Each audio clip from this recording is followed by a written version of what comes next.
Are you ready? Power.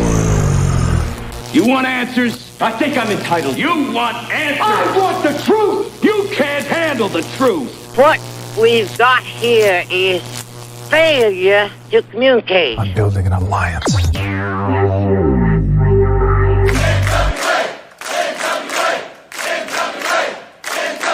God bless the internet. Okay, let's party. It's showtime.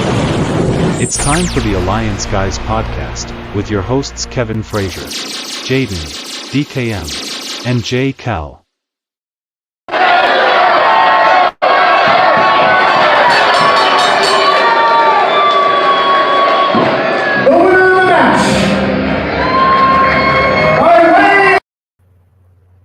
Hey, it's me, J. Cal, and this is the Alliance Guys podcast, a presentation of Alliance-Wrestling.com, your number one source for news and information for the National Wrestling Alliance. And with me is my pal, Mr. DKM. How you doing, DK? What's going on, brother? Well, all my technology is crashing around me. Other than that, everything's great. You know, you're not the only one, and your camera's floating up on you. That's what I'm telling you. Oh no, it's gonna be one of them days.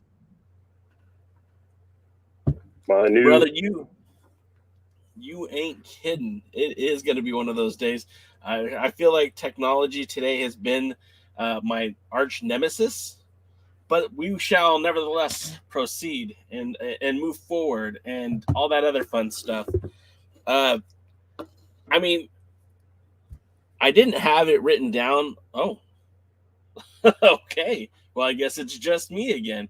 I didn't have it written down on the docket, but man, what an interesting week. I mean, so much stuff has happened in just a short amount of time, and things are just getting straight wild in the world of professional wrestling. We'll put DKM in a minute when he comes back up. If you guys hadn't heard the news, Mr. Tony Khan has purchased Ring of Honor. Now, Ring of Honor is not an NWA property. You guys know that. That's nothing new. It's not NWA sanctioned. But in the past, it's had a regular working relationship with the National Wrestling Alliance, and not just in the last few years, but I'm talking for quite some time now. We know that Nick Aldis was meandering around Ring of Honor for quite some time. His feud with Marty Scurll came to conclusion at the Crockett Cup 2019. Now we were supposed to have a Crockett Cup 2020 prior to the pandemic that was going to be highlighted by a main event featuring Marty Scurll, who at that time was connected to Ring of Honor, and that never came into fruition. Not that that's the worst thing in the world, especially with everything that came out about Marty Scurll, but it did certainly slow down momentum for the NWA and Ring of Honor's relationship going forward. Now, you have to remember, too, at the Crockett Cup 2019, it was a Ring of Honor tag team that would end up winning the National Wrestling Alliance tag team titles and the Crockett Cup, and that would be the Villain Enterprise with Brody King and PCO. Now, again, I know some people might remember, some people might forget about that, but that connection that the Ring of Honor had with the National Wrestling Alliance, I mean, Eli Drake, now known as LA Knight, was competing with Nick Aldis at Ring of Honor. We had Colt Boom Boom Cabana there. He defended the national title there. There was supposed to be the Briscoes and Nick Aldis were having some sort of there was supposed to be something, and it never came to fruition. I think we got DKM back with us. We'll see for how long this time. But historically, the Ring of Honor wrestling promotion has recognized the NWA Worlds Champion. And in the past, I mean, going back almost, probably like 10 years ago, when Scrap Iron Adam Pearce was World's Heavyweight Champion, he and Brent Albright feuded over the title. There he goes again. Feuded over the title in Ring of Honor. And if you guys remember, even way back, Pierce challenged Nigel McGuinness in a title versus title match. That was supposed to be a winner-take-all type deal where Pierce ended up retaining the title, won the match, but won the match on disqualification because the Ring of Honor champion Nigel McGuinness had thrown Adam over the top rope, so it was a disqualification. So, I mean, there is some history there. And if you go back even further, I mean, AJ Styles had defended the NWA Worlds Heavyweight Champion in Championship in Ring of Honor. So it's kind of a big deal. And not only just because of the connection to the NWA, but in wrestling in general, the whole world is going to feel the impact of this because, you know, that's one less place for people to work. That's one less place for people to actively find career opportunities. Remember when the NWA started, you know, Eddie Kingston and Homicide were known from their time in Ring of Honor. I mean, Homicide was the Ring of Honor Tag Team Champion with Chris Dickinson during the relaunch of the NWA. So again, it's a strange time to be a fan of pro wrestling, and I gotta say it's exciting on one hand because we're gonna see more and more talent become available. I mean, a lot of wrestling fans have been clamoring for the NWA to sign some of these recently released WWE employees, but now we also know that there is a lot of released talent from AEW. The majority of Ring of Honor, the majority of the Ring of Honor talent that was under contract last year, those contracts expired in December. There's only a handful of talents who are still tied to the brand, and even those contracts were supposed to expire, I believe, in this month. I think it was March 12th. So it's interesting, and it's a little bit crazy. As I see Willie Bowen brought up the fact that Thunder Rosa might have defended the title in Ring of Honor. I don't remember if she did or not, but I know Team Hex defended the NWA Women's Tag Team Championships there. So, I mean, there was the relationship was still blossoming, and, you know, the NWA welcomed Mike Bennett and Matt Taven. At the time, they were Ring of Honor champions when they came into hard times, right? And, by any means necessary. And on top of that, we also know that the Briscoes, who are your current Ring of Honor Tag Team Champions, will be part of the Crockett Cup in just a few weeks. In fact, further connection, Rhett Titus is currently your Ring of Honor Television Champion, and he's made a handful of appearances for the NWA, including facing off against Austin Aries in the Junior Heavyweight Tournament and facing Colby Carino at Power Trip. So a lot of history there. And again, this momentum shift, we don't know for sure what Tony Khan's plan is to do, what he's going to do with Ring of Honor. We don't know if this is going to be a vanity project, if he's going to keep it alive just to put some of his excess talent to work. We don't know if he's going to rebrand Elevation and Dark as Ring of Honor shows and make these YouTube shows. We don't know if he's going to try to shop Ring of Honor to try to get on some sort of other television market. We don't know if he's going to turn it into a developmental. I mean, these are all the rumors that I've heard. I mean, I've heard some outlandish things like Cody Rhodes was going to come in and run a Ring of Honor. And it was kind of funny last night during Tony Khan's announcement, he specifically said, hey, there is no Shane here, referencing the moment where Vince McMahon went to buy WCW, and then they played a storyline that Shane McMahon actually purchased the brand. That's not what happened here. And Tony Khan is the legitimate owner of Ring of Honor. And it'll be interesting to see how this is all going to play out, how it's going to impact the world of wrestling. What it also does is, by the virtue of eliminating Ring of Honor, either it's going to be elevated or it's going to be gone. A lot of people expect it to stick around just because Tony Khan bought it, but there's no guarantee that he's going to keep it as a currently existing promotion. And when you talk about how that, with all of that, and of course with United Wrestling Network consolidating its brands, taking the Atlanta, taking the Hollywood, and taking the Arizona shows and consolidating it into one program, Championship Wrestling, presented by the United Wrestling Network, there's less places for talent to be. So, the cream will always rise to the top, but there's less and less opportunities for talent, which means that the NWA could become a lot more attractive to a lot of unrestricted free agents in the world of pro wrestling. A lot of your top indie names might be interested in coming to work for the NWA because they won't have an opportunity to work for the Ring of Honor or some of these older United Wrestling Network promotions like Championship Wrestling from Arizona, Hollywood, and Atlanta. So it's going to be very interesting, to say the least. This is an NWA show, so please bear with us as we are trying to have DK join us back on here. We are experiencing some technical difficulties. I do see your comments. So, Young Rider, you were waiting for Cody to jump on the TV. As soon as I heard him say the Shane part, my mind went there as well. And I know a lot of people were actually thinking that was a real possibility.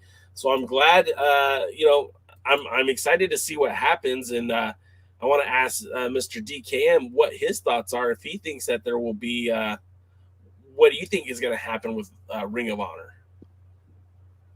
What do I think is going to happen? Yeah. I have no clue. Just like I have no clue what the streak is in front of me. I think that's the light. I guess. I hate all of this. Technology hates me. I hate it. I thought you said you hated Aldis, and I was like, me too, man. Well, we know about you and Aldis.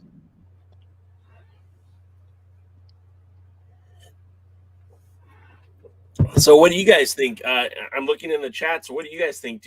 What do you think is going to come of Ring of Honor? I see Terry McDermott's in the chat. Willie Bowen's here. Young Riders here. Willie Bowen, I said that already. Bobby Petito's in the house. Terry McDermott says there's so much wrestling, and so I keep it to the NWA and YouTube clips of Pete Dunne and Thunder Rosa. I have a tendency to watch too much wrestling. Yeah, my wife would say the same thing about me, and I don't watch nearly as much as I used to. Willie Bowen says that Serena Deeb came from Ring of Honor before she defeated Thunder Rosa for the Women's World Championship. I don't remember that, actually. I guess, I wouldn't disagree with you, Willie. My finger was not on the pulse. Luthez is in the house. What's going on, sir? Bobby Petito jumping the gun here, but he's saying he's looking forward to watching Tyrus versus Rodney Mack. That match was just announced earlier this afternoon. So the Crockett Cup is starting to shape up. We have a few more matches now that are confirmed for the Crockett Cup. We're going to get to that momentarily. We're also going to talk about NWA USA. We're going to talk about NWA Power and the results from Power Trip. The other news that came out this week is Jef Jarrett has been announced as the special referee for the World's Heavyweight Championship match between Nick Aldis and our World's Heavyweight Champion, Matt Cardona. DKM, I know you don't like special referees, so what is your thought on the former World's Champion, 6 times NWA World Champion, being involved on this show? Well, it smells. That's a polite way of saying it. Well, and the question is what does it smell of? Does it smell of, I guess Jarrett and Cardona had some kind of incident at that other promotion's card. So is Jarrett holding a grudge against Cardona and want him to lose? Does Jarrett surprisingly turn on Nick Aldis and cause him to lose? Does he just call it down the middle and doesn't factor into it, like when Jim Kiniski refereed Harley Race Ric Flair at Starrcade 83. I don't know. It's just I don't like them because they're kind of set up for the, it's kind of set up like, okay, something's going to happen, and then if nothing happens, then you're left disappointed, even though nothing should happen. So, hey, look, Kevin's here. Kevin, What's up, guys? my man, how are you, brother? But if I can circle back, the scar, Yes, you the scar. Circle back and we'll get Kevin's opinion when you're done. Okay, I want to circle back to ROH, and I don't really know what AEW is going to do with it. AEW puts out too much content as it is, between Dark and Dark Elevation and Rampage and whatever. And so it's like, the question, does ROH become a feeder brand for AEW? On the other hand, ROH was a completely different style of wrestling than AEW. Although I'm not sure Tony Khan would think so. So do you run it separately and maintain its old style and feel and whatever? It'll be interesting. Or do you do like Vince does, and somewhere in 6 months to a year, you basically do away with it, and you're just happy to have the footage? So, they now own All In. Yeah. They do own All In, and they own the world title match between. Actually, I guess they would own all those title matches, right? The Aldis showing up in Ring of Honor, they would own that footage. They would own the footage of Adam Pearce and Brent Albright, because that was not a part of. I guess a lot of people don't know, but when Ring of Honor was on HDNet, which is now Anthem, HDNet kept that footage, and I believe Mark Cuban, not Anthem, owns that footage, oddly enough. So those title matches of Adam Pearce and Brent Albright back, in 2008, I believe that footage is still property of Mark Cuban, or excuse me, property of Ring of Honor, which is now owned by Tony Khan. Kevin, what are your thoughts about this huge acquisition for the AEW owner, Tony Khan? I kind of wondered. I guess the first thing I wondered was like, how much did he pay for it? It's speculated to be between $20 and $30 million. Which, if you go back and look at the financials, that's a hell of a lot more than what WWE paid for WCW.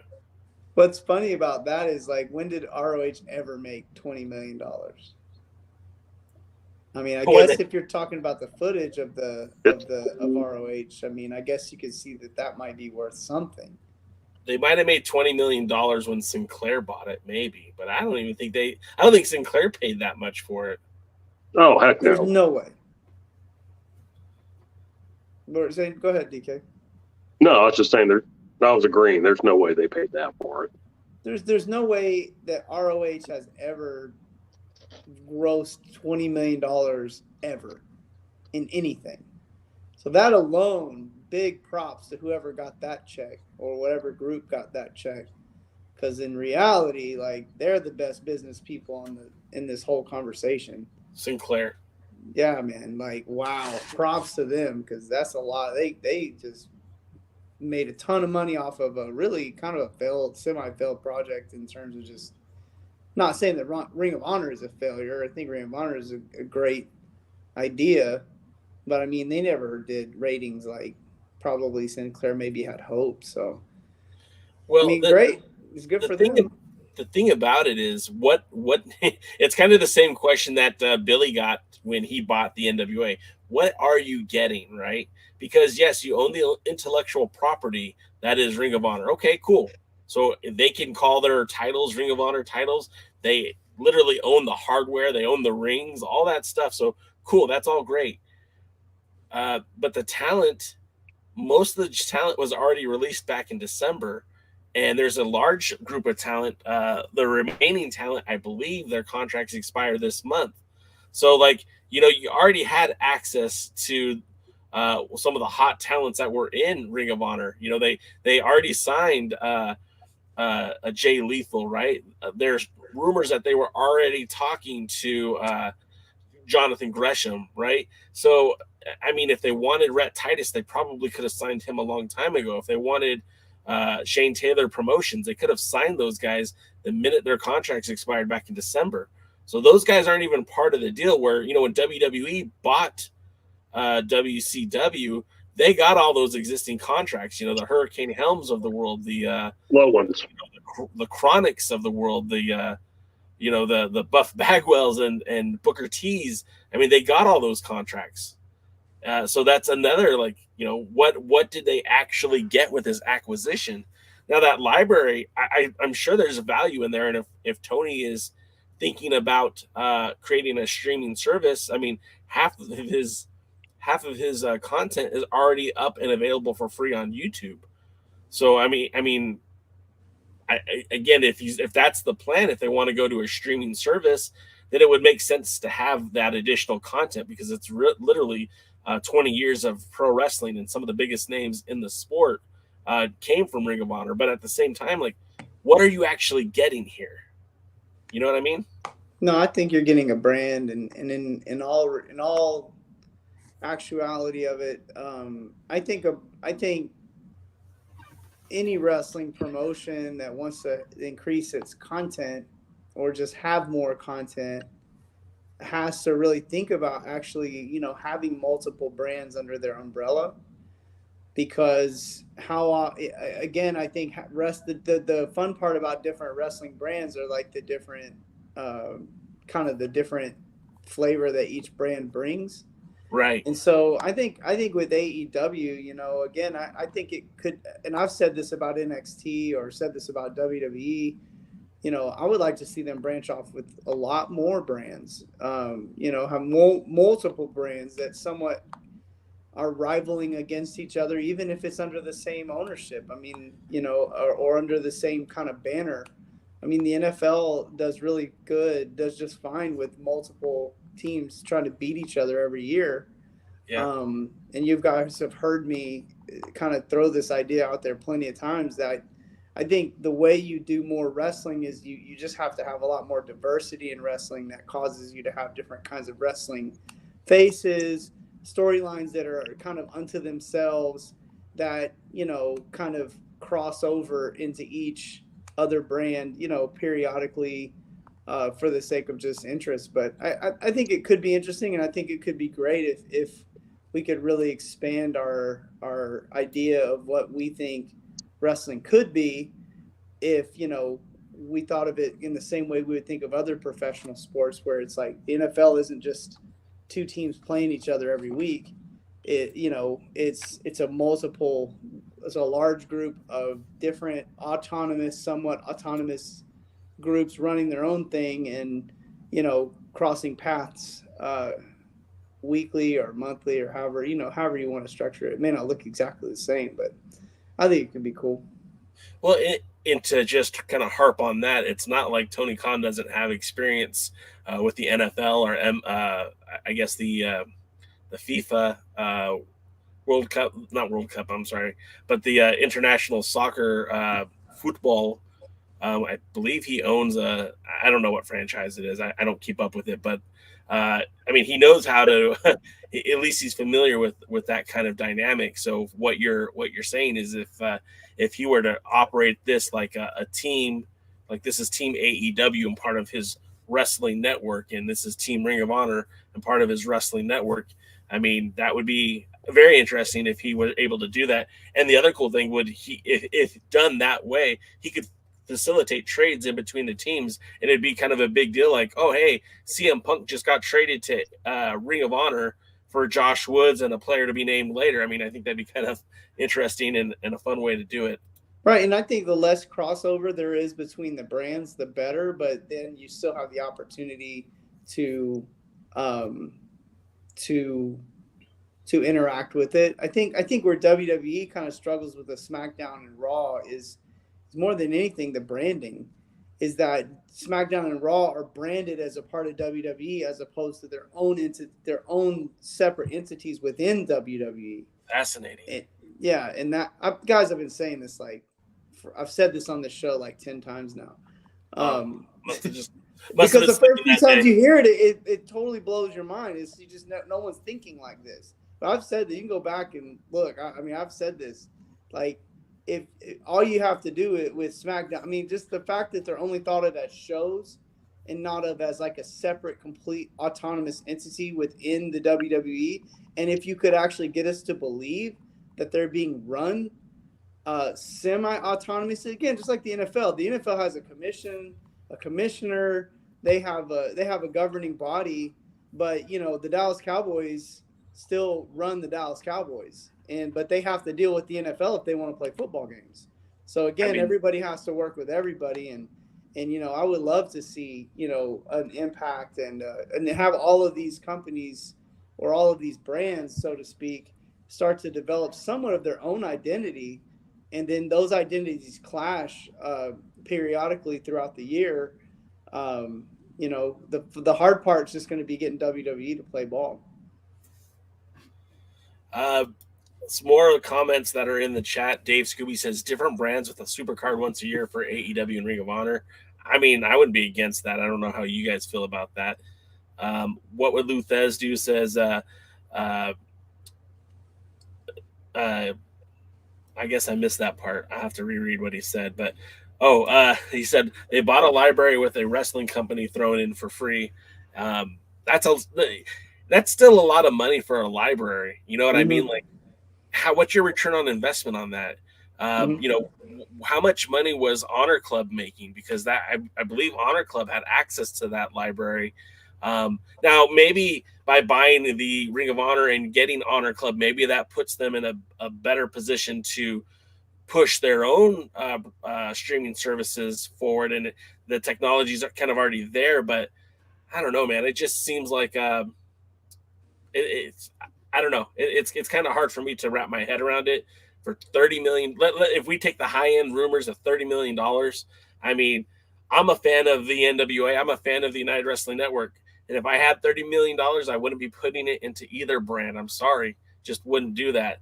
Maybe $1 million, maybe 500, 700,000 or something. Something like that. But no, I think they're really buying a brand. I think that's really what they're buying, and I'd like to see them fill that brand up with some stuff. Half the money's probably for All In. Yeah, and that's true.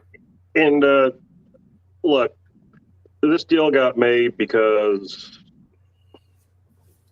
and that money was paid for a variety of reasons. Because Sinclair wasn't doing anything with the company. For Sinclair, from the time they bought Ring of Honor, the entire idea was to produce cheap television for their stations. They were never going to put a lot of money into it and try and make it a big competitive, wrestling promotion that would rival WWE or be what AEW is or what Impact tried to be or whatever. That was never their goal. Their goal was, hey, we can produce some pretty cheap, content for our stations. And that's what their goal was with it. That's basically what they did with it. They bought it because Gary Stulkin was, losing tons of money on it. They never made tons of money on it. And then, of course, after the pandemic, lost tons of money on it. And the company as a whole lost tons of money. So rumors were they were asking between 20 and 60 million. Said they sold for 20 to 30 million. Cuckoo for Cocoa Puffs points out that one of the rumors are that they're still supposed to be providing Sinclair with some content, and that's part of that money. And so, I think he bought it because they wanted all in. They wanted access to show the history of Punk and Danielson and anybody else that they may have that's from Ring of Honor. Adam Cole, Adam Page, and I think also just because he could. When Daddy's got several $1 billion and he's giving you your part and you have the funds to do it, yeah, sometimes you spend the extra money and you do it. And so I don't know that Tony Khan's a good or a bad businessman. I really don't know enough about him. Don't think he's a good wrestling booker, but outside of that, and this is where, like what Kevin was talking about, it depends on what they do with ROH. You just spent $20 million on it. Does he hand it off to somebody else and let them run it? Does he run it?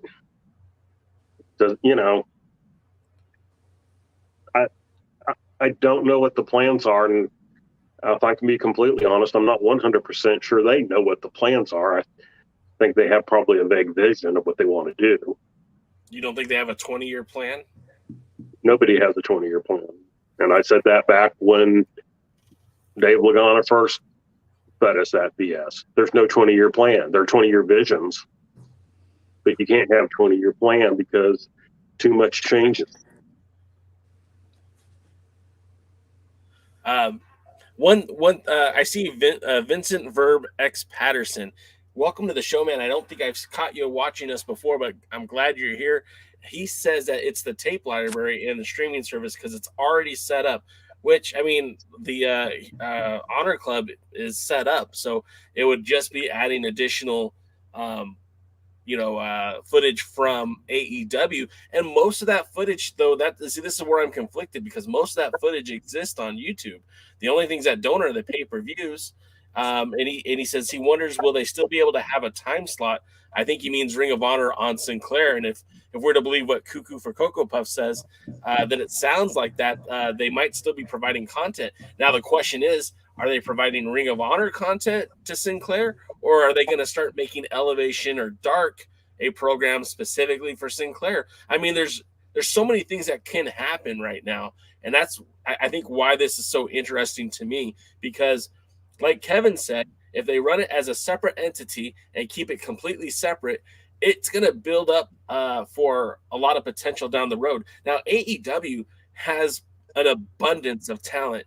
I would say that right now, Tony Khan has become like Vince McMahon greedy when it comes to talent, that they've signed up all of the top free agents that were available, even when they don't have spots for them. I mean, Keith Lee debuted and then kind of fell by the wayside.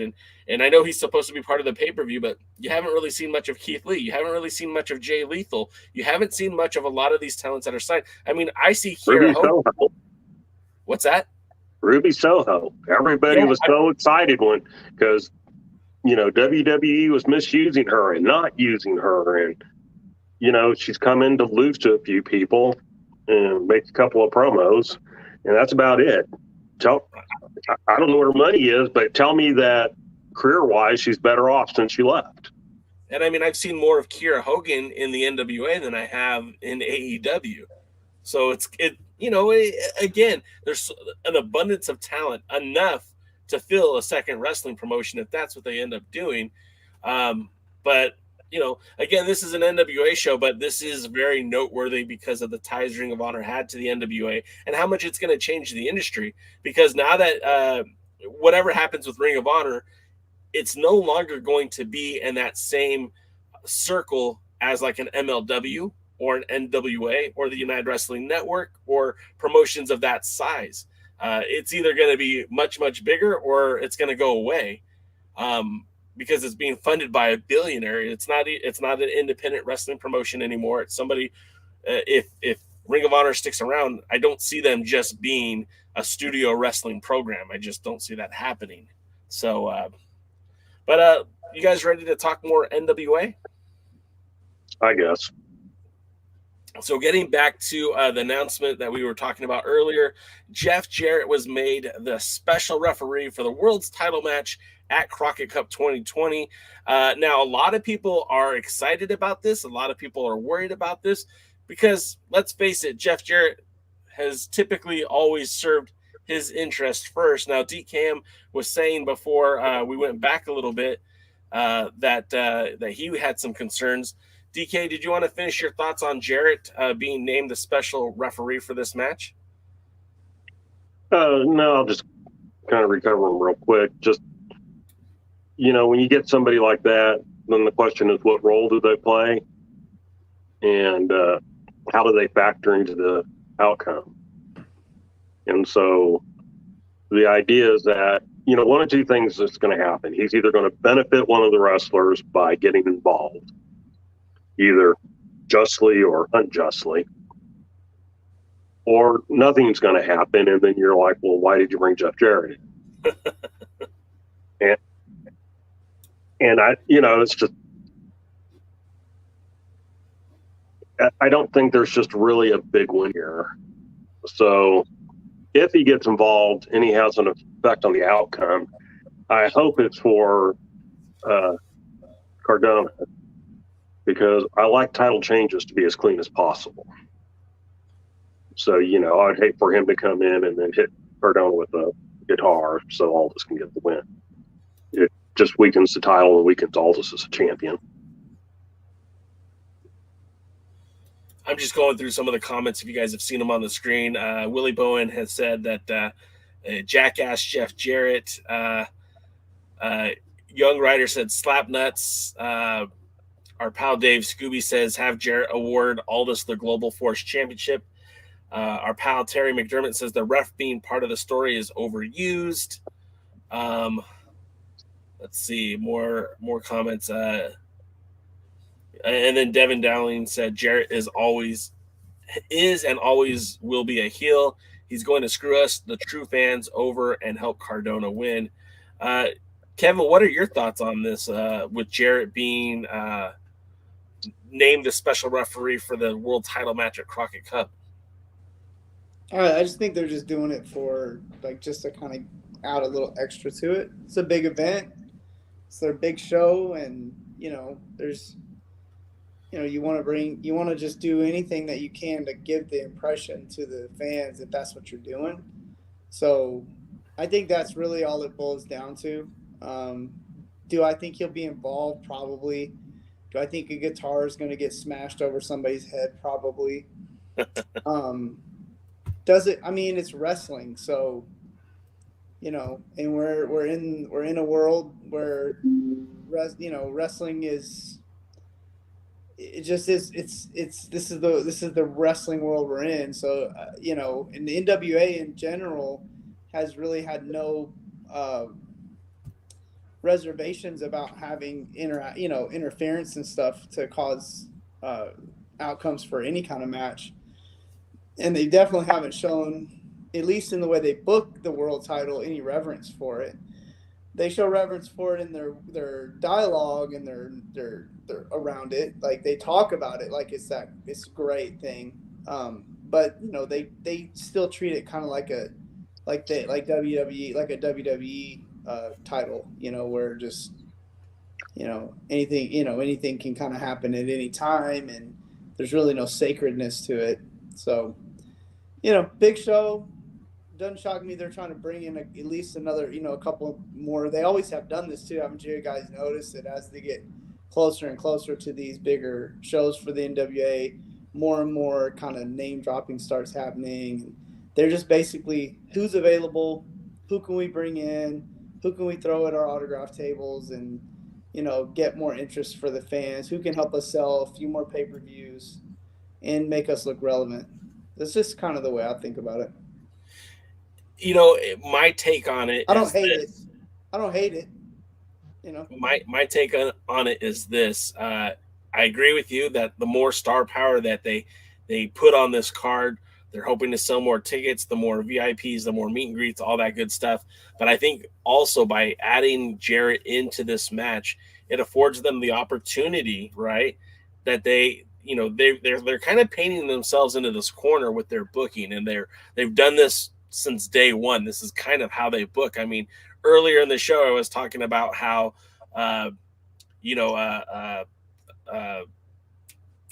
Marty Scurll was supposed to be challenging Nick Aldis for the World's Heavyweight Championship at Crockett Cup 2020. And thankfully that card got postponed and inevitably canceled because of COVID. And I think because of that, they were able to get out of a bad situation. But the way they were booking that was that if Marty Scurll lost, that he would have to pay everybody's ticket for the show. So, of course he's not going to lose because the NWA isn't going to give everyone their money back. But somehow, some way, they were going to finagle it so that Aldis would have been walking away with the championship. So, I really feel like these gimmicks where they paint themselves in the corner. Last year at the 73rd anniversary show, we saw it again when you had Trevor Murdoch say, "I'm going to retire if I don't win the title. I'm going to hang him up if I don't win the title." But they didn't need to do that because they had a battle royal that made him the number one contender. But he put his career on the line, and it was like, why did you didn't need to do that? The only thing you did was give away the ending of the match because you weren't going to ever have him retire, and so it just makes it a little nonsensical. So when you bring Jarrett into this picture, you're going to give them the opportunity to have a scapegoat. So if they decide that they don't want to put the title on Aldis, well, then Jarrett will hit Aldis with the guitar, or he'll hit Cardona with the guitar, and the title won't change hands. But they'll be able to keep Aldis looking strong and Cardona looking strong so that they can book this match again. I know there's interest in Aldis being world champion. I know there's interest in Cardona being world champion. Cardona is already set to go to Australia as part of the World Series of Wrestling. We know that Nick Aldis has been invited to Poland now twice. These are both really good opportunities to have a title match that would have some international flair to it. So if they decide to prolong this feud, Jarrett's your scapegoat. He can be the cause of the disqualification, and it gives you an opportunity to have that match later down the road. Our buddy Jaden just joined us. And Jaden, what do you think about Jef Jarrett being named the special referee in this title match? I think it's kind of funny because a lot of people online are basically saying the NWA stealing their ideas from Game Changer Wrestling. First they bring in Cardona, and then they bring in Jarrett. And they want to know who's next, X-Pac, or maybe even bring in some of the lesser... Joey Janela? Yeah, those type of people. Or I use that word lightly. So, yeah, there's rumors on that. What I think they're going to do, I think Jarrett's going to cost Aldis the championship, side with Cardona. Billy Corgan's going to come out, and Jef Jarrett's going to hit him with the guitar, and then fans will probably pop huge for that. Hit Billy Corgan with the guitar? Hit Billy Corgan. There you go. Yeah. Let's smash that pumpkin over his head. The other match, and I if you read the description for this video, I talked about Matt Cardona kind of using his celebrity to strong arm the NWA, I think is the best way we could say it. We talked about the bracketology for the NWA when it was first released, that the Cardona family would be a part of it, and that's VSX and Mike Knox will be a part of that tag team tournament, despite never actually teaming together in any capacity, let alone in the NWA. And then we got news again this week that Chelsea Green is now being leveraged into the women's championship match. So now it'll be Kamille versus Kylie Rae versus Chelsea Green. Now, they never even made a formal match announcement for Kylie Rae versus Kamille. So this was all kind of a big news. But again, we got a triple threat match because Matt Cardona is throwing his weight around. First of all, I think all three of these ladies are very talented, very credible wrestlers. But I hate triple threat matches for title matches, and I know DKM does as well. DK, what do you think about that triple threat match, and what do you think it adds to the Crockett Cup, or does it take away? I mean, oddly, put Kamille against either one of them, and I'd be happy. You know, I don't mind seeing Kamille versus Chelsea Green again. They had a good match the first time. I think that would have the potential of stealing the show if you put them in there. But I don't want to see a triple threat. And here's my fear. My fear is they'll take the title off Kamille by having Kylie or Chelsea win, beat the other. Right. And that way Kamille will be like, well, I never lost the title and everything. And which is why I hate triple threats for titles, because they lessen the value of a title. And now you got someone going around who's champion who never beat the last champion. And,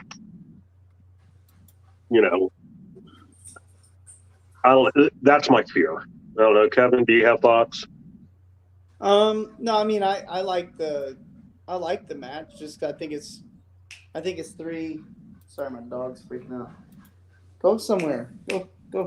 No, I think it's three good wrestlers in the match together. I haven't seen really Kamille. I don't know if I've seen Kamille in a triple threat. If I have, maybe I don't remember. Or maybe she probably has. It looks, on paper, it looks like a good match. So I'm not a fan of triple threats. Obviously, we've talked about that, but on paper, it looks like a good match. It looks like it could be. I feel like Kylie Rae has picked up a lot of momentum over the last few weeks. Jaden, what are your thoughts, man? What do you think? People online are very split. Half the crowd absolutely loves Kylie Rae. The other half of the crowd's not very forgiving of her mental breakdowns. And there's a big online thing going that the only reason this is happening is because they're afraid Kylie Rae's going to no-show. Ooh. So they just want to have something going just in case that happens. There's always going to be some people who think down on people with mental disabilities, and I don't agree with it. I mean, I'm friends with all three of you, so that's who's I definitely have no problem with people with mental disabilities. But I don't know. I think it'll be a good match, though. I'm a big fan of Kylie. I wish she was more able to handle her demons. I think she'd be a lot further along in her career if she was. And of Chelsea Green, when she's not doing the hot mess gimmick, is really, really good. And maybe we're going to see an NWA power couple, a true NWA power couple now, with husband and wife NWA Worlds Champions.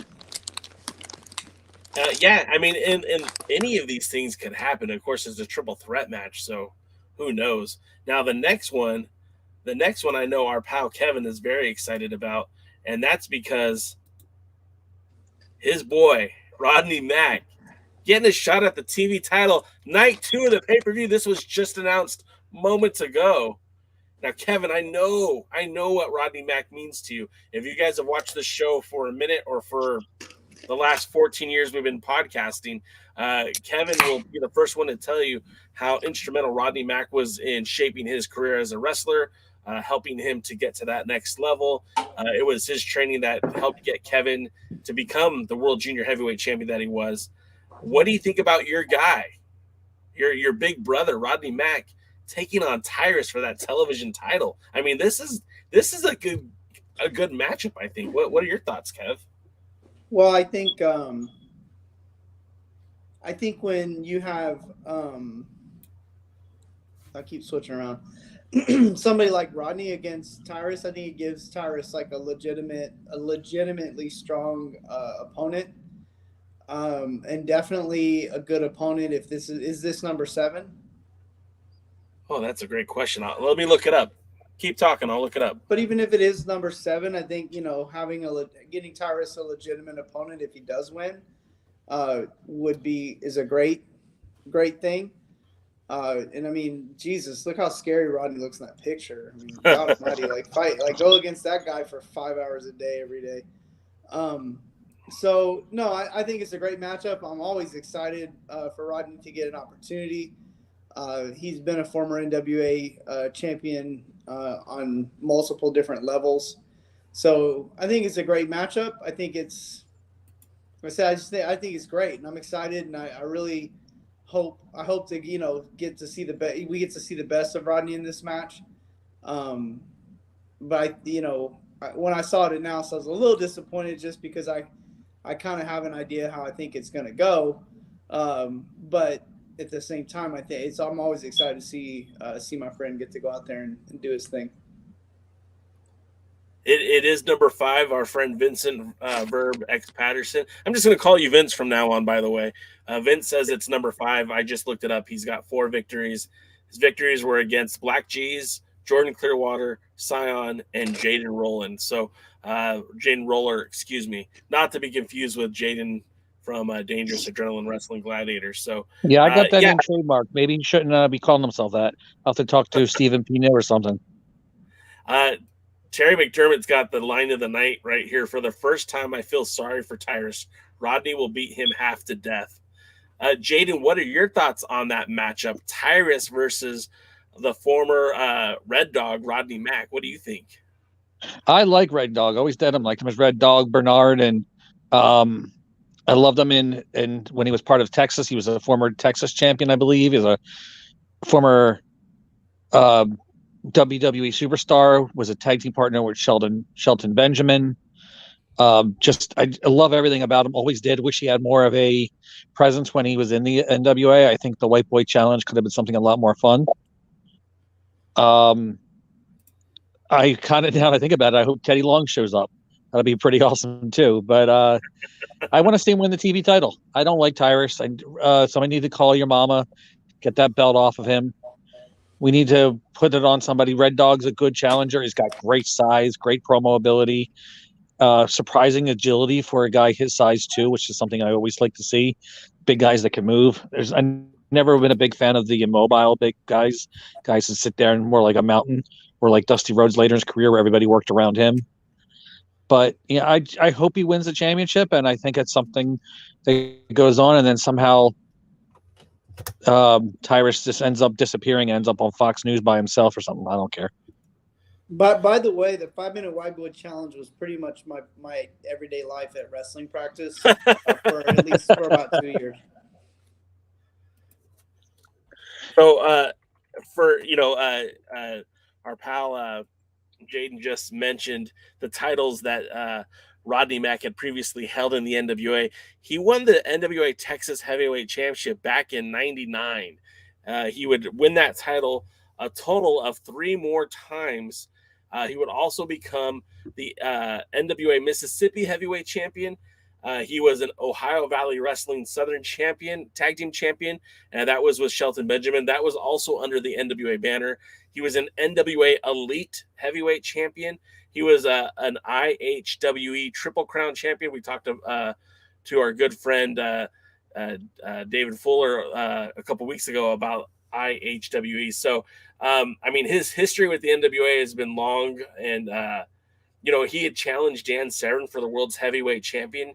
And the one last thing I want to point out about this match is that these are 2 of the oldest guys on the roster. When you talk about Rodney Mack, he's 51 years old. We talk about Tyrus, he's 49 years old. Unless I misread that. Hey, no, you don't. No, be careful talking about Rodney's age. Oh, am I gonna get in trouble? Is he gonna come knock me out? I don't want to look like Jack Stain. I don't get knocked out. His response would be, "Hey, watch your mouth." That'll be the best part of the White Boy Challenge when when Jay gets it. People that he beat for the Texas title. I'll look it up. And don't forget too, he also fought Tim Storm for the NWA Championship in the past. That's true. So I'm pulling it up right now, and they don't say who he beat for the titles, but let me look to see who held the title before him, and maybe that'll give me the answer. So as I scroll down here, back to 1999, he defeated the last champion before him was Action Jackson. The second run he had was after Kevin Northcutt, and then his third reign was after Mike Fox, not to be confused with Mike Knox. So those are some pretty well-known. Everyone but Mike Fox, I'm very familiar with. So what about his 4th reign? That's only 3. I think he only had 3 reigns. Did I say otherwise? You said 1 plus and then 3 more times. Oh, okay. Let me just double check. See, that's why I think you got it right. Yeah, because he also held the NWA Mississippi Championship and the NWA Elite Championship. So yeah, I'm sorry guys, it was a 3-time NWA Texas champion, not 4-time. My apologies. Matthew Underwood says, "Man, Tyrus is great for the NWA. May his TV reign continue." Willie Bowen says Tyrus would go back to the Tournament of Roses parade as one of the floats. What would Luthez do? Says Mac does the honors eventually. I would be all right with that. Devin Dowling says the Golden Boy and All Day about to upset the entire Crockett Cup. I mean, first I got to make sure their boy Tyrus walks out with that championship, because I mean, in his 4 matches before this is his first real challenge. I mean, you got to remember Black G's and Jordan Clearwater, shortly after their title matches with Tyrus, ended up joining Idol Management. No, they were already a part. What's that? They were already a part of Idol Management. Well, then there you go. So the whole idea was it was a joke. Yeah, just like Tyrus's wrestling career. Yeah. Not huge Tyrus fans on this show. So that kind of handles the matches that have been announced as far as the title matches. And one thing that I've noticed is that all the title matches so far have been announced for Sunday night, because you also have the junior heavyweight finals that was announced for Sunday night. So Austin Aries versus Colby Carino versus Darius Lockhart versus Homicide. We mentioned the World's Heavyweight Championship. We mentioned the Television Championship. We mentioned the Women's Championship. And, of course, the finals of the Crockett Cup. And all of the brackets have now been identified, have been listed. Although this is an older graphic, we do have we know who will be in the tournament now. And so we're going to go over that real quick because the play-in round is now, we know that it's going to be the Tate Twins, the Rip City Shooters, Violence is Forever, and former tag team champions, multiple-time tag team champions, the Heat Seekers. What are your guys' thoughts on that, the setup here? Who do you think is going to be the tag team that gets that play-in vote? What do you guys think? We'll start with you, Jaden. What do you think? Who's going to be that tag team? It better be the Heat Seekers. If not, I'm going to wish herpes on Billy Corgan, because I feel like he doesn't already have it. I don't want to know, but I wish a flare-up if that's happening. Then it should be the Heat Seekers, multiple-time NWA World Tag Team Champions, NWA United States Tag Team Champions, one of the best unsigned tag teams out there. 2 veterans. I know they've been in talks in the past about Dangerous Adrenaline Wrestling Gladiators. Just things haven't happened. But they're a talented tag team. They're an old-school tag team. They're in the lines more of, like, say, the FTR than, say, the Hardley Boys or anything like that. Sure. Or, the Cucamonga Kids, whatever we want to call them. Okay. So they're talented and they deserve to be. They should go to the finals. One time there was a makeshift tag team that won a battle royal and went all the way to win, or at least get to the finals. Maybe that should happen in this elimination match, the qualifier. Kevin, who do you like out of those 4 teams? I like the Heat Seekers as well, just because they're really the only ones I know. And just I've always liked that's the team and the guys on the team. So I'd go with the Heat Seekers. DK, what are your thoughts? Yeah, let's make it unanimous. Well, it's not unanimous because I like the Tate Twins. But you're wrong. Well, hey, hold on now. The Tate Twins. No, you're wrong. Who you like? You like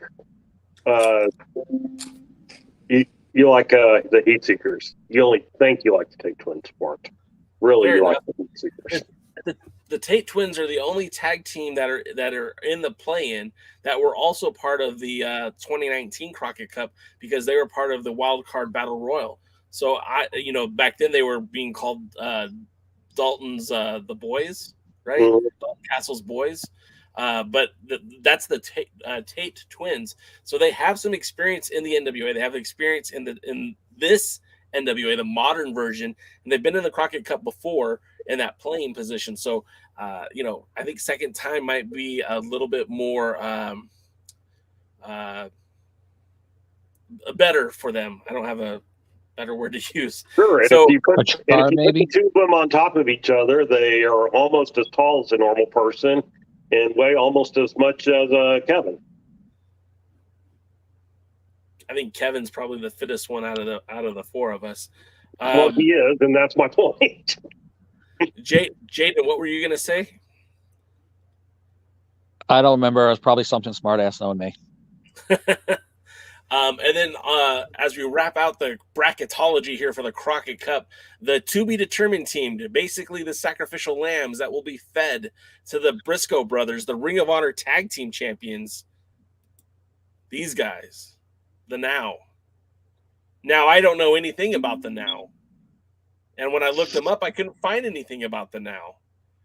Do any of you guys know who the Now is? Can anyone educate me on who the Now is? Because I don't know who the Now is.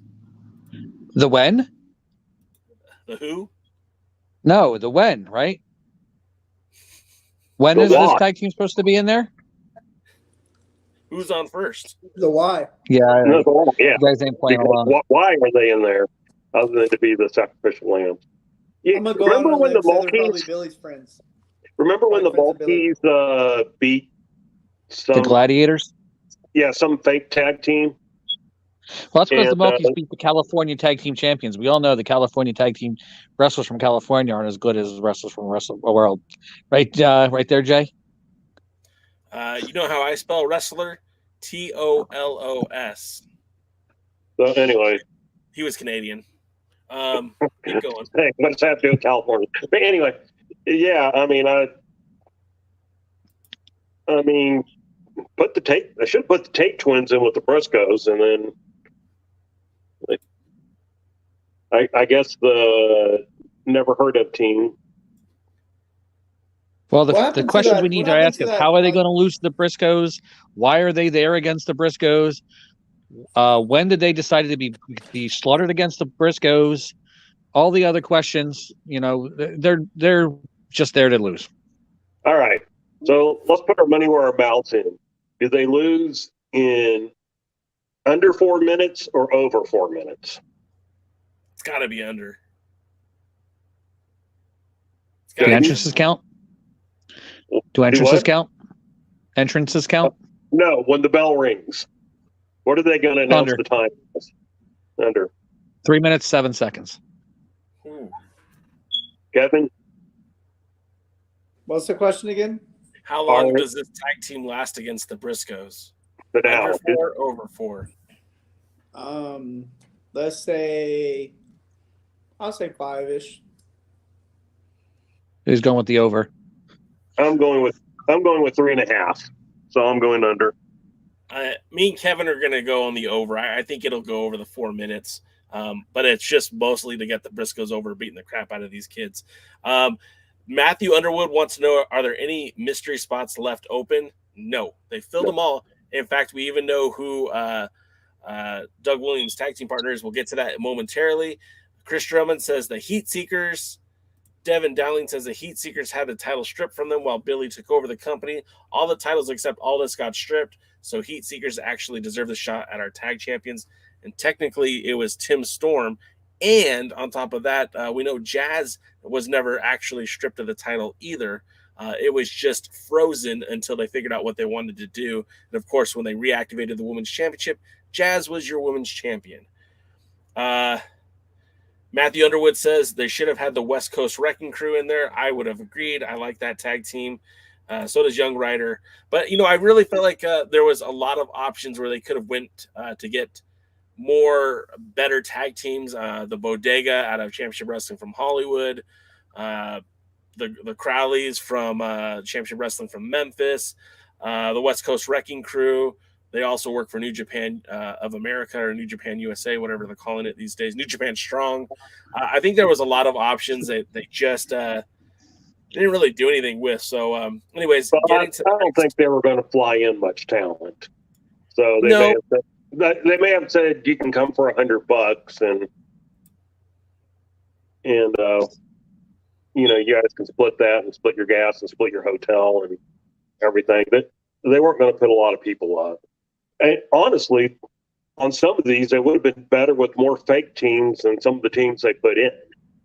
Yeah, I agree, and it's one of those things where it's like I don't know what they were trying to do with this tournament. Are we trying to make a tournament that showcases tag team wrestling? Are we trying to just put over the NWA tag team champions? Are we trying to give the Briscoes a salute before they sign with AEW? I don't really know. I just feel like there was a lot of missed opportunity. If I was booking this thing, if they put me in charge, I would have never had a world's title match at the Crockett Cup. I would have put Brett Myers and Matt Cardona in as a tag team. I would have left Aldis with Doug Williams. I think that's a better tag team. Those two teams are better than the Cardona family, and then of course what we got for Aldis's replacement. Although I love Aldis's replacement in the tournament, and if this is also a breaking news or earlier this week, Doug Williams' tag team partner is somebody I hadn't seen in a wrestling ring since Primetime Live, and that would be Davey Boy Smith Jr. And I think that was an excellent choice. It's actually kind of an inspired choice. Obviously, Harry Smith's legacy is with his father is a big time British wrestler, the British Bulldogs. But of course, I mean, Harry Smith is a guy. Maybe you would even call him a tag team wrestling specialist. WWE tag team titles with Tyson Kidd, the IWGP tag team titles with Lance Archer, the Global Honored Crown tag team champions with Lance Archer, and of course the NWA tag team titles with Lance Archer. So not a bad choice at all. Jaden, what do you think about this choice for Doug Williams? I'm a big fan of Harry Smith, DK, David Hart Smith, Davey Boy Smith Jr., whatever you want to call him. I'm a big fan of his talent, a really talented guy in the ring. It's a shame they couldn't get Murder Hawk to be his partner. That would actually been really cool. Yeah. But yeah, he's a tag team specialist. He's a very talented wrestler. He's also held singles championships. I think I'd rather see him challenging for one of the championships in the NWA. I think it'd make a great national or television, especially challenging for the World Heavyweight Championship. Maybe this is this sign. He's not doing anything else. He's not working for MLW currently. I think this is the first time I've seen his name associated with any wrestling. Other thing I've known he's been doing is he's been working out a lot in mixed martial arts training. So I think it's something that maybe it's just a way to bring him into the NWA as a top talent and to move him on to something important. One of the cool things about this is one of the only positives I like about the quarterly TV tapings that they center around these pay-per-views is that if they keep those talents around for 2 nights, they could keep them around for a few days of television taping afterwards. And somebody like Harry Smith and his profile on NWA Power, I think he brings star power. Maybe not the same kind of star power as Matt Cardona, but I think he's a legitimate wrestling's wrestler, if that makes sense. And I think having him on those cards and those opportunities would certainly enhance the show. DK, what did you think about that? Actually, the weirdest thing when they first announced Harry Smith, Davey Boy Smith Jr., whatever you want to call him, as the opponent or the partner for Doug Williams, I thought, A, out of all the rumors, the best one ended up being true. And 2, I thought, actually, I would pay to see a Cardona Harry Smith match. So, I mean, that right there should be motivation to leave the title on Cardona. Because, again, I hate that somebody would come in and then just immediately be put in the world title picture. But, since they do 3 to 4 months of tapings at one time, they can actually build that out over the course of the tapings if they do it right. Right. And I'm not saying they have to put the title on Smith. No. Though I wouldn't necessarily object to it if he's there. If he's there, I like the title. I like the title to be on the Aldis Murdoch type where the NWA is their wrestling promotion, their top place. That's where they're going to wrestle. It's part of my issue with Cardona.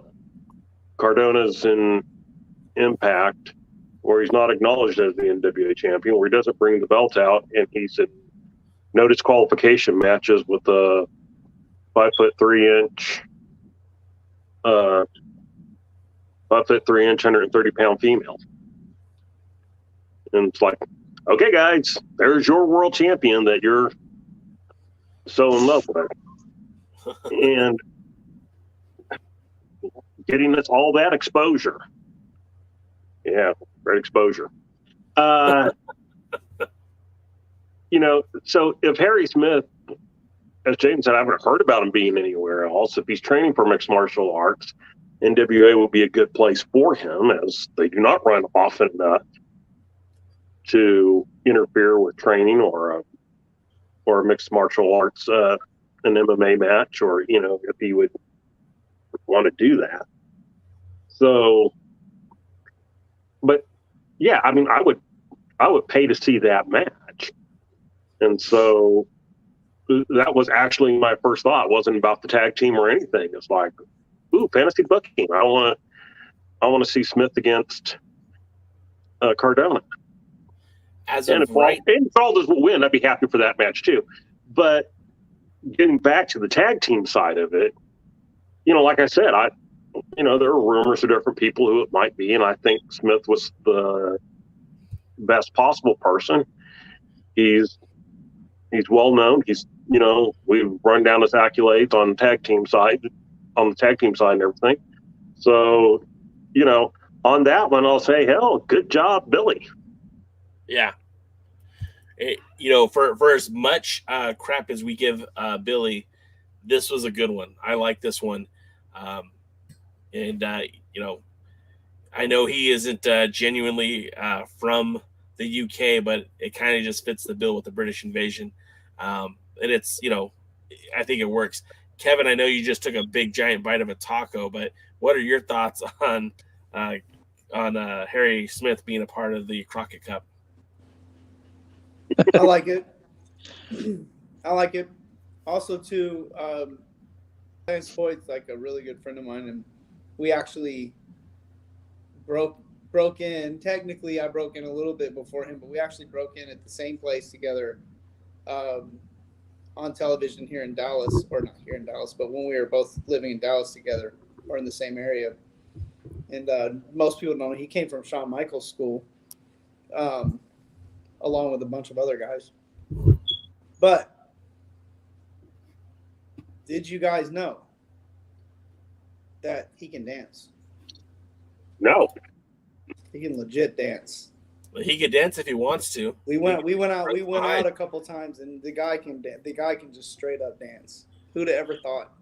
Well, Can he three-way dance? That's what Billy Corgan wants to know. I really wish that Lance had become a free agent, because I wish he would have ended up in the NWA. He had been on the podcast years ago, and Kevin, if you're such good friends with him, get him on the show, huh? But back in the day, he had come on the podcast, and I mean, he was at the time involved with the feud with Scott Summers, and he was looking to become NWA Texas champion. And that guy, great dude. From all accounts, I enjoyed speaking with him. I'd love to have him in the NWA again at some point, and maybe when his time with AEW is done, maybe he can return to the NWA. But he's still doing big things for them too, for AEW. With that, like Kevin showing off the scar neck using the fork to do the motion. It's like the Abdullah the Butcher, We're playing musical chairs here tonight because DK's having issues with his connectivity tonight. Actually, since you brought that up, I don't know what's going on with my internet, but it kind of keeps dropping. So I'm going to take this opportunity to say, go NWA, go Hoyt, go Crockett Cup, and then I'm going to bow out for the rest of the show so I don't keep just disappearing randomly. And good luck to everybody. Don't forget, let me cut one promo here. don't forget IHWE Fort Worth Thursday. Yeah, we know there's a lot of damn competition out there on that Thursday. This isn't like it was a few years back. There's where we were the only show. We got whatever that new promotion is by EC3 and Adam Shearer. We got MLW. We got World Class. But hey, let me tell you something. If you want to see some of the best wrestling in Texas, come to Fort Worth, Texas, where the West begins. We're on the Camp Bowie Strip at the historic Ridgelet Theater. We are just minutes away from downtown, 20 minutes from the Stockyard, minutes from Crockett Row on West 7th for all the college students that want to go out and party afterwards. If you're into some of the nicer establishments, we're just about 7 or 8 minutes from the shops at Clear Fork. And of course, Camp Bowie District has its own shops, its own restaurants. We're in a great place. We're in a great location. We got some of the top talent in wrestling. We're in the best city in Texas. Come out, support IHWE. And don't forget, we will be crowning the first ever IHWE Excellence Champion. And with that, I bid you adieu. All right. See you later, DK. Have a good night. So that just brings us 3 amigos here. So let's talk about NWA USA. I'm not sure if you guys were actually able to check it out, but it was a fun little episode with a little bit of confusion going on. Jaden, did you happen to watch the program? No, I'm sorry. That's all right. Hey, Kev, did you watch NWA USA? I did, especially considering you guys had kind of had a lot of good things to say about it. It's a shorter show, so I watched it just like as a whole. I really only thought it had like one really kind of head scratching moment, but I really think the reason it was head scratcher is because I think, God forbid, I think they're just trying to have a little fun with it more than anything. I don't think they really meant anything by it. The Austin Idol, Nick Aldis, Trevor Murdoch thing. I mean, it's okay to take a deep breath and relax and be like, hey, this can be fun too. So to me, I thought that was just them trying to have a little bit of fun, maybe even kind of a breaking the fourth wall kind of deal. But all in all, I really liked the show. I like Doug Williams. Homicide to me is still kind of one of those guys that, I want to say his big thing was like with Hernandez, right? With what? With Hernandez, with LAX, right? That was they won the tag titles in Impact. They won the NWA tag titles. With Hernandez. So secret. Here's the secret about Hernandez. It's funny that you'll just never guess. But so like we did shows together for a long, long time before he kind of got signed up and was gone. Pretty much gone after that. But we used to do a lot of the indies together. Texas, the NWA Southwest. I think he was him and Rodney didn't have heat, but for some reason they would never be able to they could never end up in the same place together, though everybody wanted to see the match. But wrestling Hernandez was really funny because big guy, being my size, would throw you all over the ring. Had notorious for having these really loud, like shotgun style chops. And the crazy part is his chops never hurt. Like hurt is a relative wrestling term, okay? Hurt for wrestling hurt. Like the everyday person probably would like cry, would probably like crap their pants. But I'm talking about like the difference between a Masada punch to the face, or certain guys the choppy. Chaz Taylor, know Chaz Taylor? Yeah. Tugboat Taylor, Chaz Taylor. Dude had the worst his chops were the worst. Oh my God, he would literally kill you. And it was like every time you had to wrestle Chaz, I'd be like, Chaz, I'll buy you dinner tonight. Like, all the beers are on me. Just don't chop me. You can slam me. Just please don't chop me. And next thing I know, I've almost lost the nipple. But Hernandez, man, he would give you these ridiculously loud chops, and it hurt your ears more than it hurt your chest. And I never could figure out his like the secret he had, because man, he could throw a massive chop, but it would never hurt. It just would just be loud, hurt in relative wrestling terms. He had big hands, didn't he? Like bigger proportionally. Hernandez, Hot Stuff Hernandez. Wasn't, I don't know. Don't know. Wasn't one of those. Wasn't backstage banter. That I remember asking, yo, bro, let me see your hands. But, sorry, I saw my chance. I took it, but no, I don't know. I really think it was just the form. He had it down. He just had really good form. Some guys just had it like that. So there's just certain talents that certain people have. But even the way he would take you, he could pick you up and sling you across the ring, give you these ridiculously crazy slams. And like I remember in the same, like within 2 weeks, I wrestled in the same promotion. I wrestled Keith Lee and Hernandez like back to back, week after week.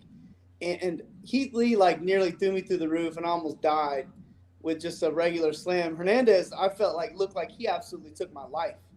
And swear to God, like I felt like I didn't even like. I was like, I'm gonna have to make myself sell this because this was nothing. So it just Hernandez had a gift of like making stuff look awful, but he was really professional. Well, let's get to the card real quick and Back we'll to run homicide. through. Yeah, we'll run through.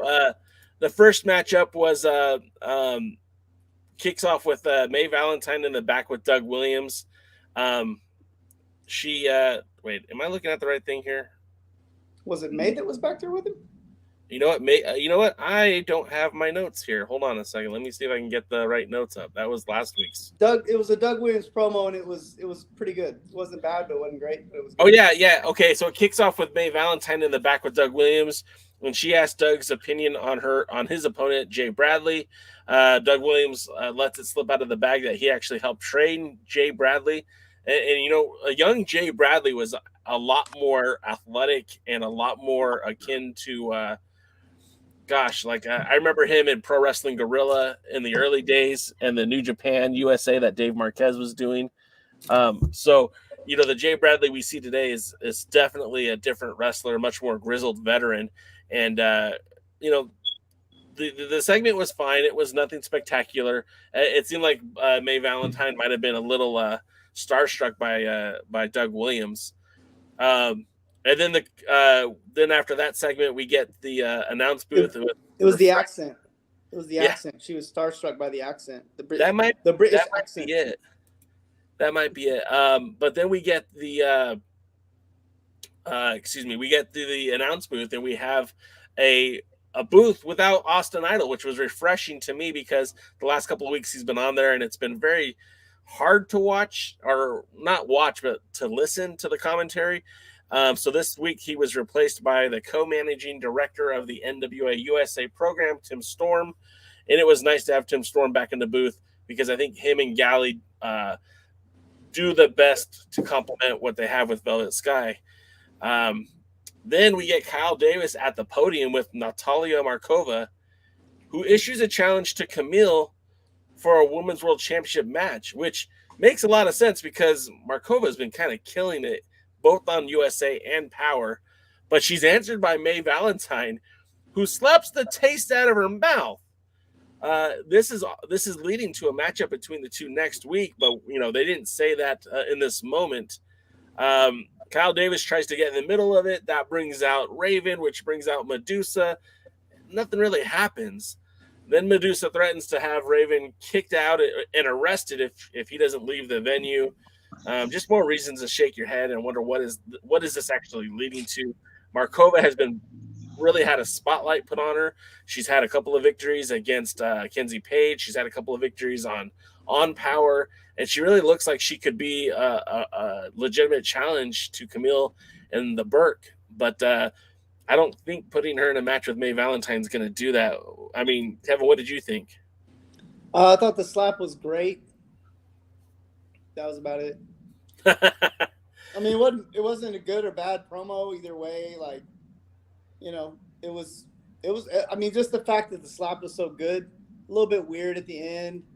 Kind of, kind of one of those. This is like NWA 101 right here, but the slap was good. And then So then that brings us to the next match, which is Alex Taylor of the Ill Begotten taking on Homicide. Now, this matchup was better than I had anticipated. With no disrespect intended to Alex Taylor, I haven't been really impressed by him in Ill Begotten. So seeing him one-on-one against Homicide, he actually got some pretty decent offense in there, especially like a very surprising out-of-nowhere Falcon Arrow that you don't normally see somebody take unless it's going to be the finish of a match. And it shocked everybody, including the announcers. Even the crowd kind of went quiet. To make matters worse, like, he didn't really look like a superstar, but he certainly looked a lot better than what we've seen. But this match should have made Homicide look like the superstar. And this kind of a match is supposed to make Homicide look like a bigger deal than he already is. So I felt like he took way too much offense in this match. But overall, in a void, I liked the match. It wasn't bad. Kevin, what did you think? I thought it was a pretty solid match. I think it was the best match I've seen from Homicide. Like, I was trying to make that comment earlier, but it was like the best match I don't think I've ever seen. Just a straight up match I've seen from Homicide. And then the other guy, I feel like they just knew he's a good wrestler. Oh yeah, oh yeah. But anyway, no, I feel like he it was a good match. Honestly, all in all, the match was good. Good finish. Like all week on both shows, all the finishes were good. And it's like, can you tell how much of a difference that makes? In just the way that the show looks. How many no botches all week? Yeah. None, 0, zip. So it's totally possible. No, I'm just saying, like this week in both shows looked like professional wrestling, like just across the board. It did. The finishes went off. I'm not saying everything made sense or I like the booking. We can go around and around about that, but it was professional wrestling all week on their programming. So this match was a pro match. It was good, a good match from Homicide. I hadn't seen the other guy work before, really, like in this, and it gives him a chance. Like maybe it was an NWA. It looked like a junior heavyweight division match too. So I think it'd be nice to see them showcase at least one of those matches a week on this program. And it was good. It was good. And next up is the segment that Kevin alluded to earlier, where Trevor Murdoch, Nick Aldis, and Austin Idol were just out there, and it really, it was a head scratcher. But like Kevin said, they were just trying to kill time. I think Idol is basically forcing Aldis to recognize that he was the first member of the Idol Mania Sports Management, which 100% is true, which is very, very forgettable, especially if you weren't watching pre-All In. When Aldis won the title, his manager was in fact Austin Idol. Idol has now managed 2 champions in the NWA, first being Nick Aldis and the second being Tyrus. So that was kind of funny. And Trevor was just kind of out there. He wasn't even really talking. And Aldis didn't even have the title. No, he didn't. And I don't know if they did that intentionally or not, but he didn't have the title. And this was obviously taped before Power Trip, so he hadn't lost the title yet at the show. And then Aldis proceeded to kind of run down Black G's, saying that they were going to start a GoFundMe account so they can buy phone books to make Black G's a little bit taller. And that was kind of funny. But again, this seemed kind of pointless. Yeah. But, it was just there to kill a few minutes in between matches. A little bit of contradiction, though. Austin Idol talks about he has all the money, but when they talked about raising money for a GoFundMe, he said we need the money. So, is Idol management okay financially or not? They did not win the $30,000, so maybe he's a little hard up. Some cash, okay.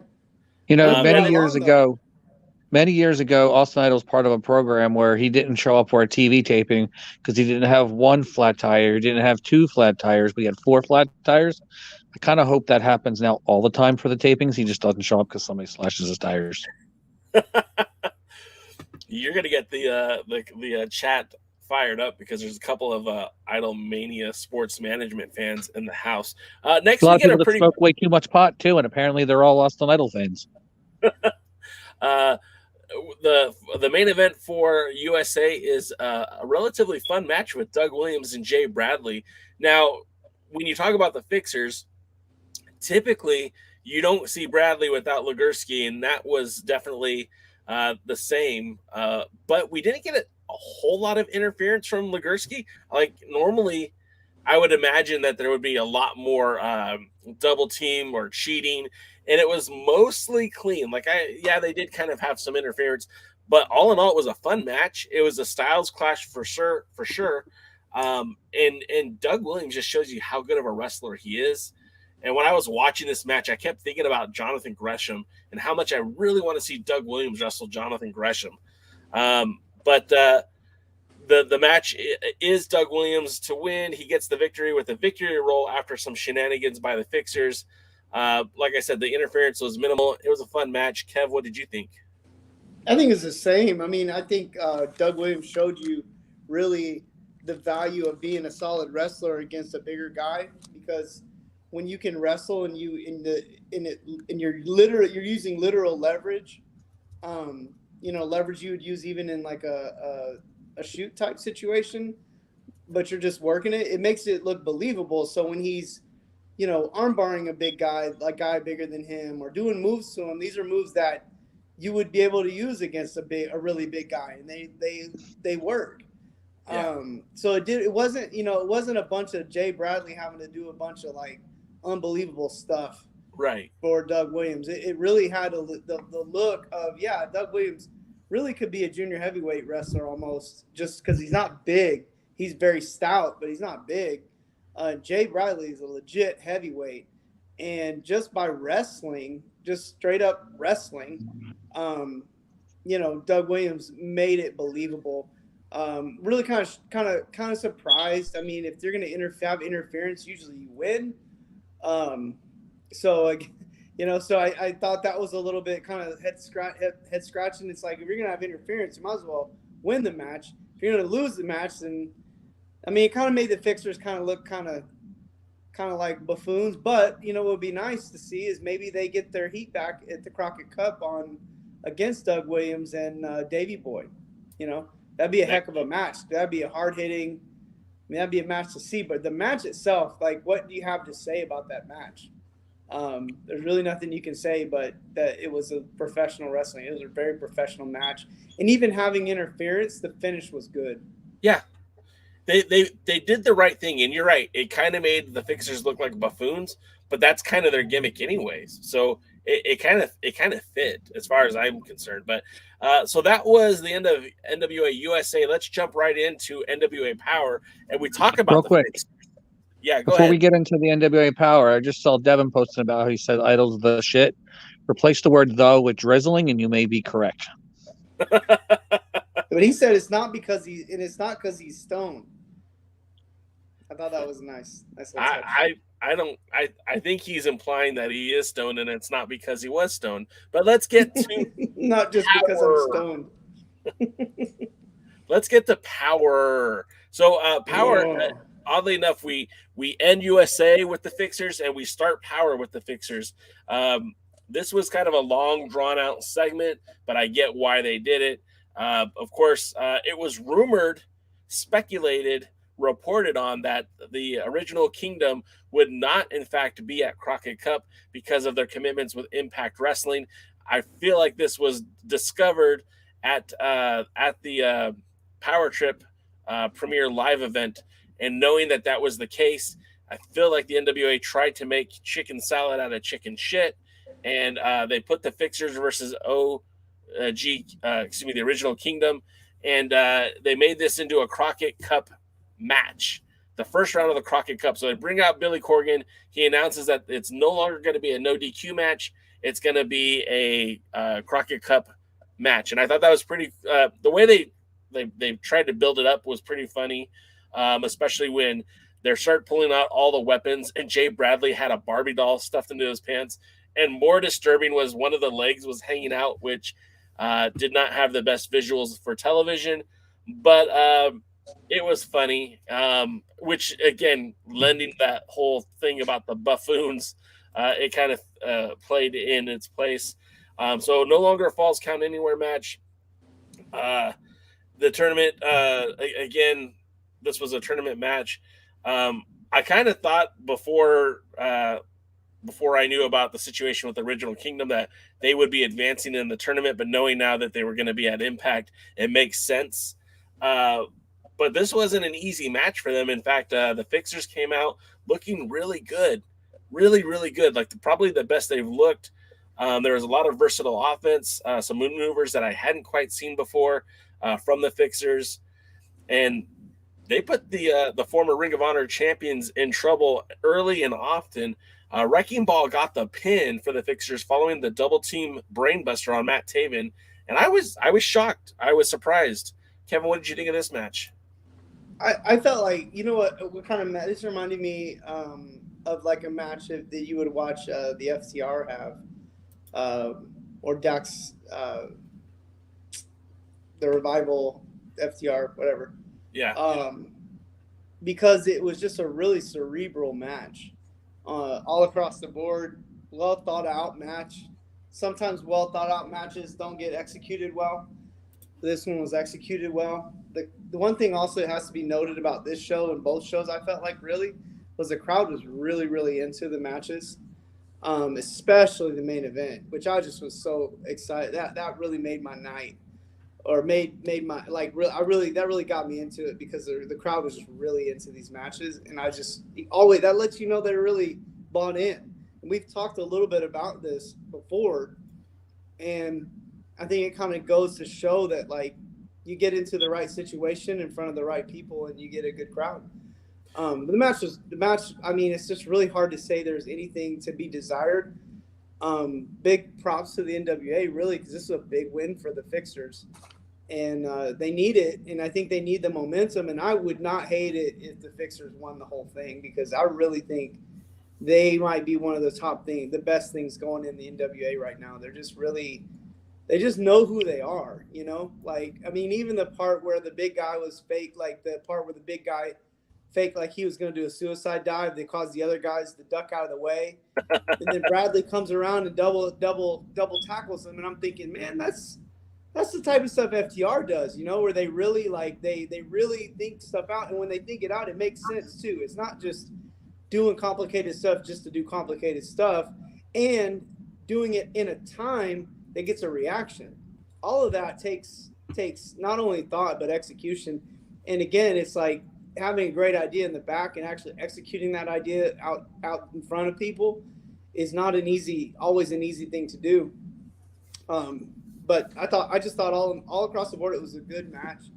Really, really hard hitting match too. So what was really cool about it too is this is Oak Grove, Kentucky. That was By Any Means Necessary. That's when we saw the OGK make their debut for the NWA, and they came out and wrestled the Fixers and got the win. So, you know, long-term storytelling, the Fixers got that victory back. They got their heat back in the same place that they lost that heat with Matt Taven and Mike Bennett. Jaden, what did you think about the Fixers? What do you think about Jay Bradley and Wrecking Ball Legursky? Well, first of all, there's only one true Fixer, and his name is Vinny. But as for the tag team, I'm a big fan. I've always liked Jay Bradley. Very entertaining. Kind of remind me, especially now, of a extremely young Stan Hansen. Oh, okay. Yeah, I just like him, and there's something about him. It's great. Wrecking Ball Legursky's very talented. I think he was trained by Matt Taven, so this also.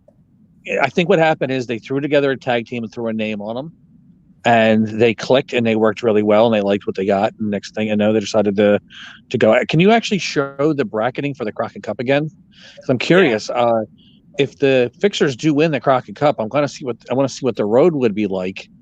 Let's see, where are they? The Fixers. So they're in the same bracket as the Cardonas and Pope Mims. In fact, that's who they would face next. And then it's Kratos and Stevens versus the Dirty Sexy Boys. And then it would be the Briscoes versus the Now. And if we're just fantasy booking here, I think the Cardonas go over Pope and Mims. So that would give you the Fixers versus the Cardonas. The second round, you probably have the Dirty Sexy Boys versus the Briscoes. I see the Briscoes going over there. And then I see the Fixers at least in the semifinals. I mean, if J Cal's booking it, that's what I see. See, I would think that Stevens and Kratos would go over the Dirty Sexy Boys just because they're former champs. And then the Briscoes, because it gives a chance the Briscoes to beat the former champs. Even if the Fixers lose to the Briscoes, there's really nothing to be be ashamed of there. I think, but if the fixture, excuse me, if the fixers go over and win the whole thing, that's a pretty good, impressive road to the top. That would be really make them a legitimate tag team and maybe the next tag team champions. Give a lot behind them. You'd certainly have to make the case for that. Anybody who beats the Briscoes, let's just be honest, they're the current reigning Ring of Honor champions, and they're legendary tag teams of this modern era of wrestling.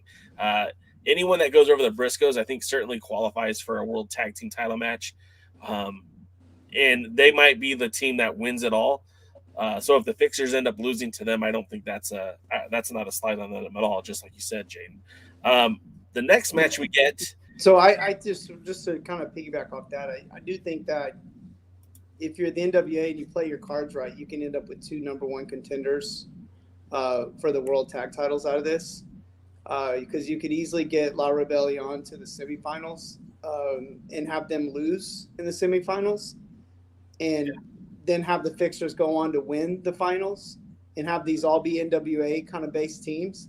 And now you've got 2 teams that could say, hey, we won the tournament. Yeah, well, we also beat the champs.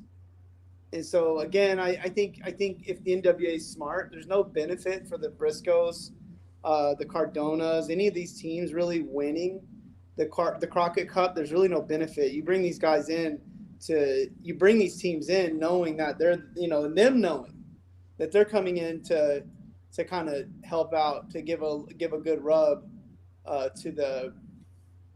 You catch my drift? I think if you're playing this to book Power better, to help Power have better, stories, you could end up with 2 teams that have a legitimate beef to be the tag champs and vie for the titles. I think that would be the way I would go for it. I 100% agree with you. I think, again, La Rebellion doesn't need to win this tournament to stay relevant. They're the tag champs. If they lose in the first round, it's not the end of the world, but it would help establish a team like the Fixers. It would help make a tag team like The End or Hawk Ari or the British Invasion. It certainly would help lend credibility to those teams. Now, I don't know how much longer Doug Williams will be involved with the NWA. I don't know how much longer Harry Smith will be involved with the NWA, but I think they might be the best tag team that we haven't already discussed, just because of star power. But like you said, if it's going to be in the NWA family, again, no shame if Hawk Ari ends up beating La Rebellion and then makes their ways to the finals and lose to the Fixers. I think that's smart booking, Kevin, and I don't know if they can do it, but I hope they can. And that takes us to the next match, which is they replayed the Pope promo from Power just a few weeks ago, who was very fired up, very impassioned. Again, there's nobody in the NWA that's cutting a promo better than the Pope, and I stand by that. His promos are better than Aldis as far as I'm concerned. This leads to the matchup between he and Knox. Now, this is the first time the Pope stepped in the ring since he was injured and concussed at Hard Times 2. Now, that concussion was a legit injury, and they kept talking about the concussion protocols and how he had to be cleared to wrestle. But again, that was back in November. I think concussion protocols have probably should have already been taken care of.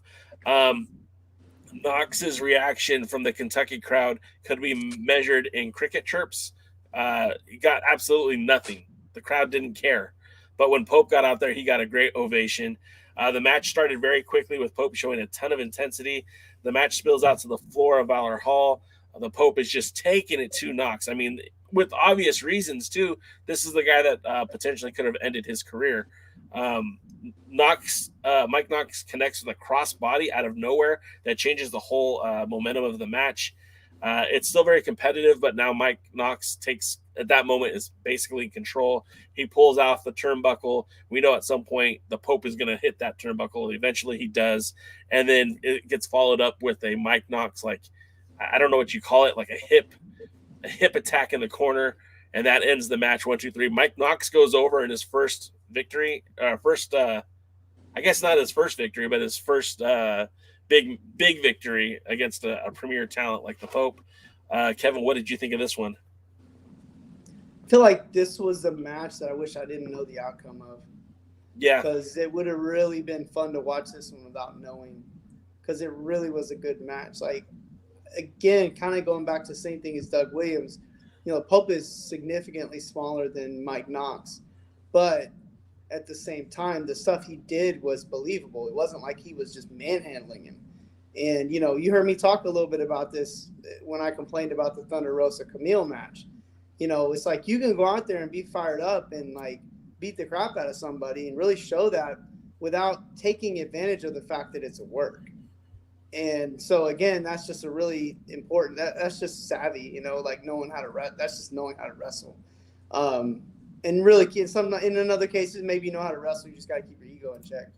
Or maybe you're out there and you're drunk. I don't know. I mean, all the above have happened to me. So, sorry. I have like 3 or 4 things I wanted to say, and I was like, this is live and being recorded.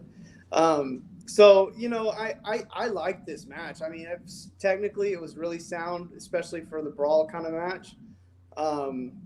It felt like a big time match, like, to be honest, it really did. And I would say, Knox outsmarted Pope in the end to beat him. Not sure if that's how I would want my top tier good guy to look. Not sure I'd want him to look stupid, because it could have easily been something simpler, like Knox picks him up on his shoulder to give him a what is that, the thing where Kevin Nash thing where he dropped the guy on the turnbuckle?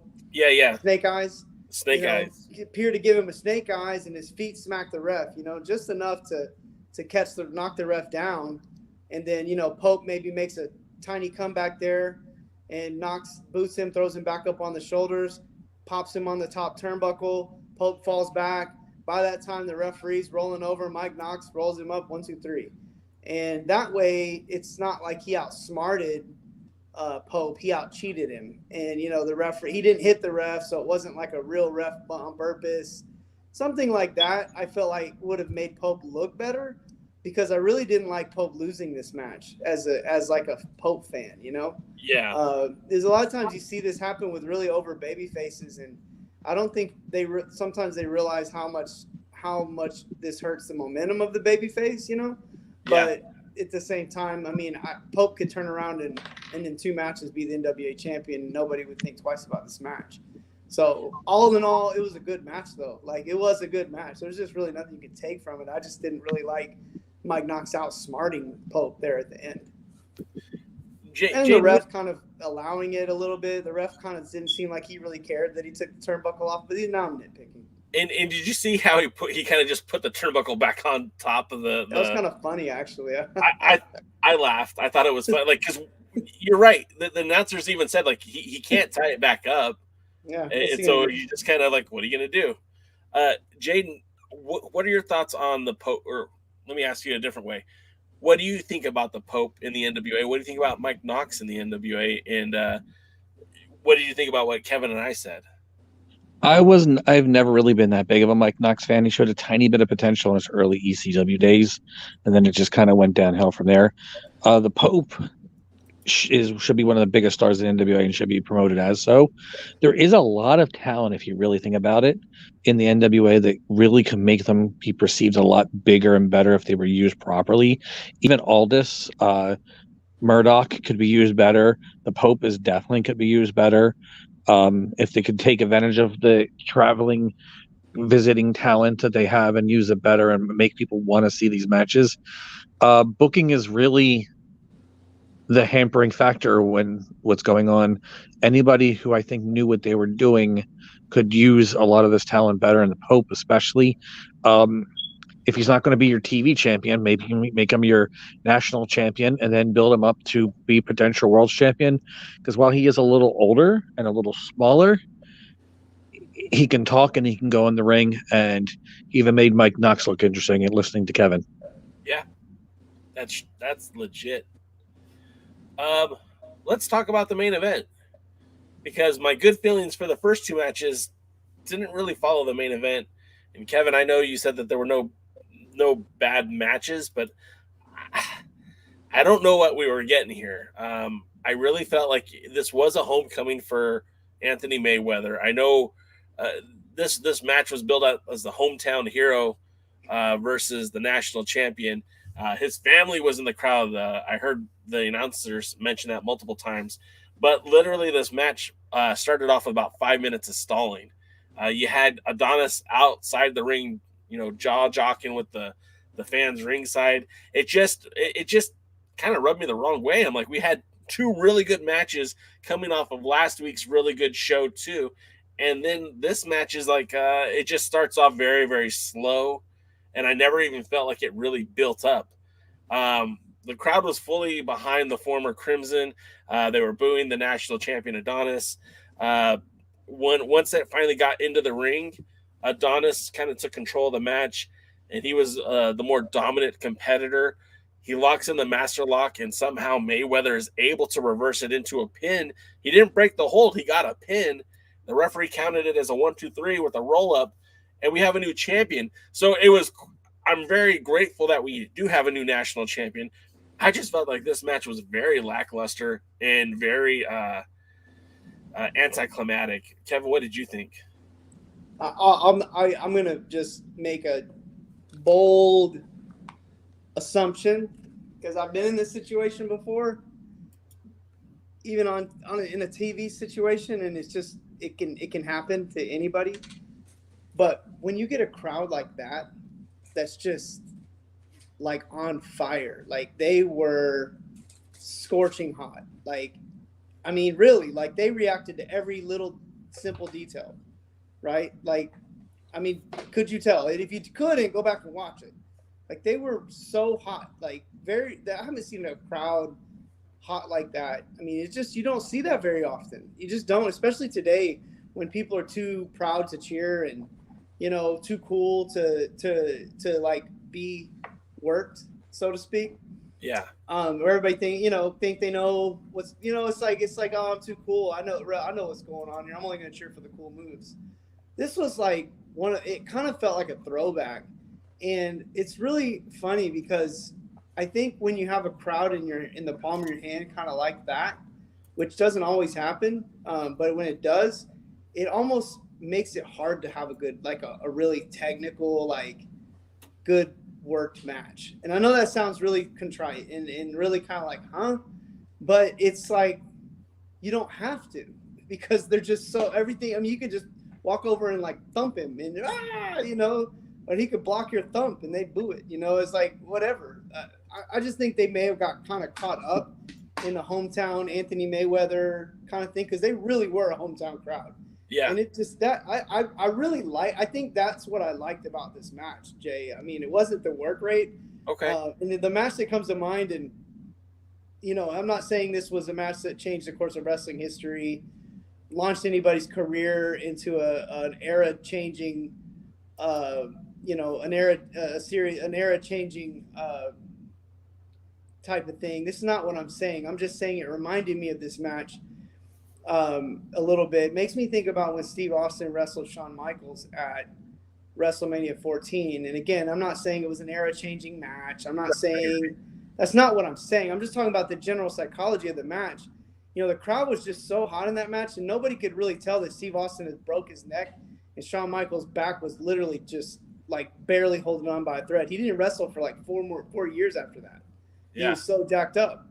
And the guys just were getting through the match. And I'm not saying these guys were hurt either. That's not my point. The point is you want to see Shawn Michaels wrestle Steve Austin, go watch King of the Ring 1997. It's the greatest technical wrestling match you'll ever see in your life. Whoa. Before both of these guys were hurt. I'm not kidding. It is the pinnacle of, in-ring wrestling style versus like old school psychology. It's like the two finally met and they had a baby in 90s. And, it just really was one of those. But this match was not that. But because the crowd was so invested in this match, you couldn't help but feel it when the victory happened. It was really just really the match between Austin and Shawn Michaels was a formality to get to that moment where the fans could finally get the pop they've been waiting for so long to have. And that's kind of what this match made me kind of psychologically made this match kind of made me think of. No, this wasn't like Steve Austin versus Shawn Michaels.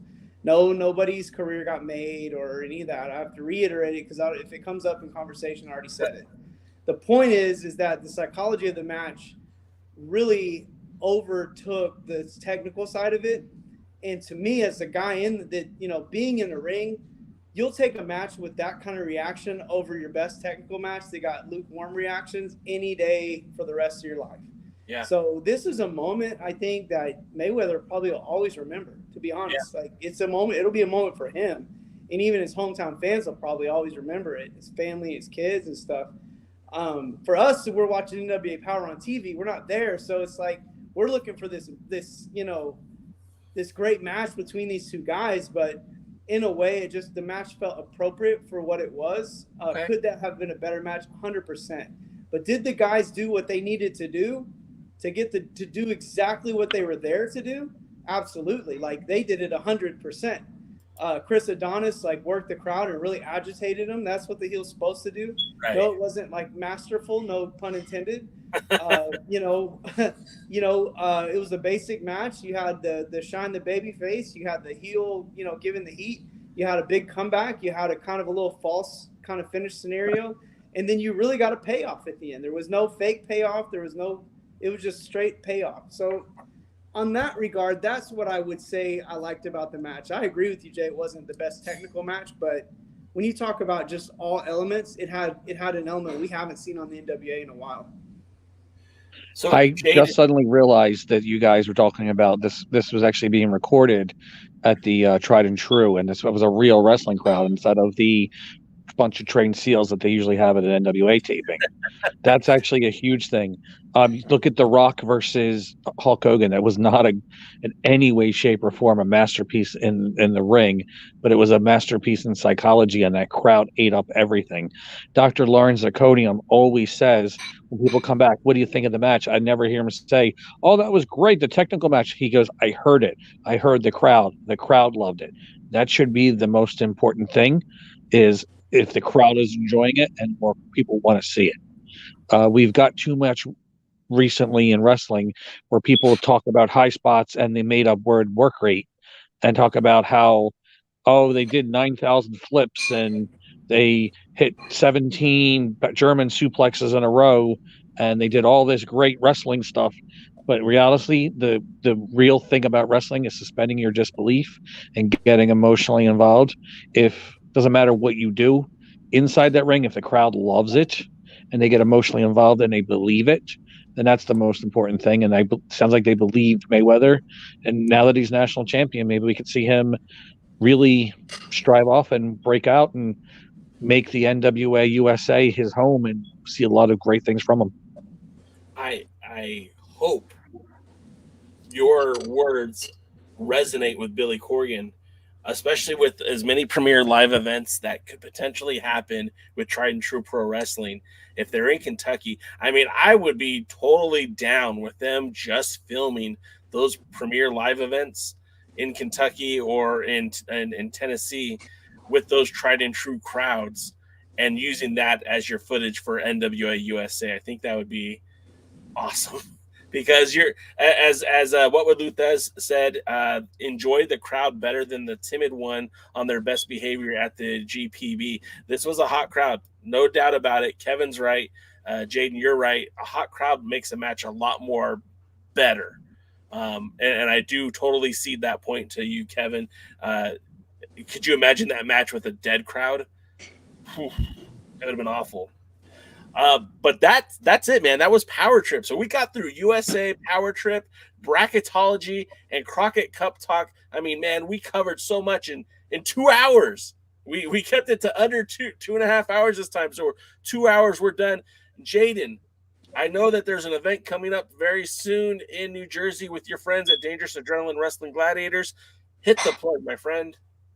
What do you mean, Dangerous Adrenaline Wrestling Gladiators finally being able to get back to the Max Fit Sports Center on Saturday night, April 23rd? And by the way, the Max Fit Sports Center is located at 240 Delsey Drive South in beautiful uptown Glassboro, New Jersey. Threw off my rhythm there a little bit. But yeah, I can't wait to see the match is going to happen finally between Ray Jazz, Jay Cal's favorite wrestler in Dog right now, against former champion Bray Moran, the man who's never lost it.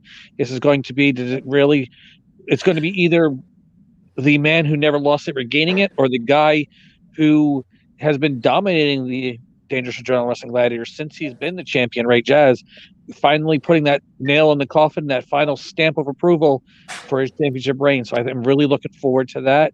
I actually am talking with both of them. I'm going to have at least one, if not both, on something with you, Jay Cal, if you are interested. Absolutely. So, I'd like to set that up. And Kevin Lee Frazier, make sure you check out. I sent you something recently with Ray Jazz and Rhett Titus. Let me know what you think. Do you think Ray Jazz has got the future in the NWA, or not the NWA, Dangerous Adrenaline Wrestling Gladiators?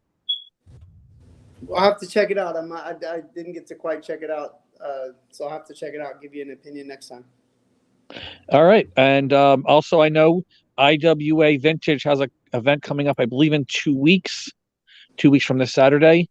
They also are a really good promotion and a friend of Dangerous Adrenaline Wrestling Gladiators. I also help them out, even though I'm much smaller in what I do there. But they are a very good wrestling company.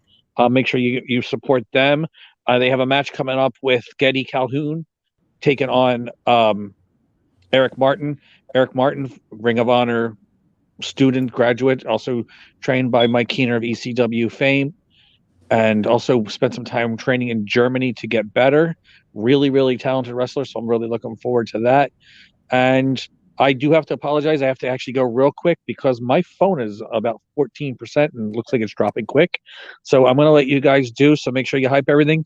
Make sure you go to alliance-wrestling.com for all your wrestling news for both Dangerous Adrenaline Wrestling Gladiators and the NWA and Championship Wrestling from Hollywood. Make sure you pre-order those slash neck t-shirts.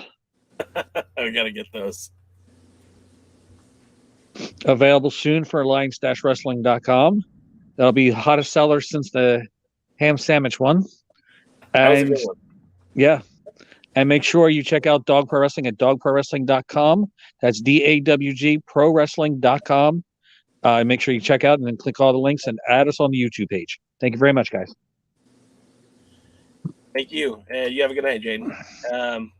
Kevin, again, man, it's just you and I. They can follow you on all socials at Kevin Lee Frazier. Where else? What else do you have out there? What else can they check out?